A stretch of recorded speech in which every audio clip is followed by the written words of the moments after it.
வயசுல என்ன நடந்துச்சுன்னு நினைக்குமானா இருக்காது. அம்மா வயிற்றுக்குள்ள இருக்கும்போது என்ன நடந்திருக்கும்னா நிச்சயமா நினைவு இருக்காது. இந்த நொடி எல்லாரும் உங்க அம்மா வயிற்றுக்குள்ள போங்க, நான் உட்பட. வடிவேல் சொன்ன மாதிரி உள்ள இருட்டா இருக்கு, ஒரு ஏசி இல்ல, ஒரு ஃபேன் இல்ல, ஒரு லைட் இல்ல, ஒண்ணும் இல்ல, இருட்டா தான் இருக்கு. 10 மாசம் ஆயிருச்சு, வளர்ந்து முடிச்சிட்டீங்க. உங்களோட தலை மேல இருக்கு, கால் கீழே இருக்கு.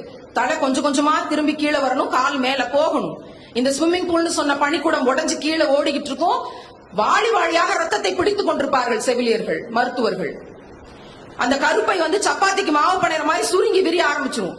ஒவ்வொரு முறை சுருங்கி விரியும் போதும் இவ்வளவுதான்ப்பா உங்க அம்மாக்கு வலிச்சிருக்கும். வார்த்தைகளால் சொல்ல முடியாத வலி. எல்லாரும் நண்பன்ற ஒரு திரைப்படம் பார்த்திருப்பீங்க. அதுல ஒரு குழந்தை பிறக்கிற காட்சி காட்டி இருப்பாங்க. அக்கா இங்க கத்தி கொண்டிருப்பா, தங்கச்சி டாக்டர் வேற இடத்துல இருப்பா, நடுவுல ஒரு சொல்லிக்கிட்டே இருப்பா கம்ப்யூட்டர் வழியா. என்ன சொல்லுவா? ஆலிஸ்வெல் குழந்தை பிறந்த பின்னாடி சொல்றது, குழந்தை பிறக்கிறதுக்கு முன்னாடி புஷ் அப்படின்னு சொல்லுவா. நல்லா படம் பார்த்திருக்கீங்க, வாழ்த்துக்கள்.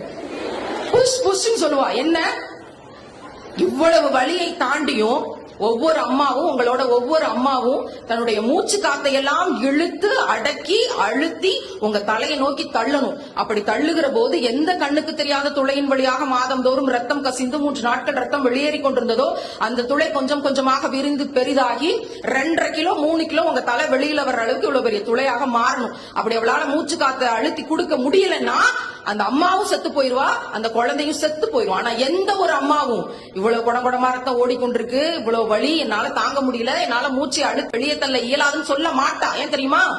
10 மாதம் ஒவ்வொரு குழந்தை வயிற்றுக்குள்ள வச்சு இந்த குழந்தையோட கண்ணு எப்படி இருக்கும், மூக்கு எப்படி இருக்கும், காது எப்படி இருக்கும், வாய் எப்படி இருக்கும், எப்படி என்ன பார்த்து சிரிக்கும், எப்ப அம்மான்னு சொல்லுன்ட்டு அந்த குழந்தை கூடயே 10 மாசமா உள்ள தினமும் கற்பனையில பேசி பேசி சிரிச்சு விளையாண்டு கொண்டிருந்தால அந்த குழந்தைய உயிரோட வெளியே கொண்டு வரணுங்கிறதுக்காக தான் செத்தாலும் பரவாயில்லை, என் பெண் பிள்ளையை நான் உயிரோடு கொண்டு வருவேன், என் ஆண் பிள்ளையை உயிரோடு வெளியே கொண்டு வருவேன்னு 1000 யூனிட் வலி தாங்கி கிட்டத்தட்ட 100 தடவை செத்து பொழைச்சு உங்க ஒவ்வொரு உயிரையும் இந்த உலகத்துல கொண்டு வந்து உங்களோட அம்மா கொடுத்திருக்காங்க.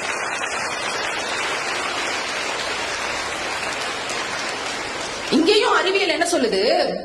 ஆணோ பெண்ணோ ஒரு மனித இனத்தால 10 யூனிட் வலியை தான் தாங்க முடியும்.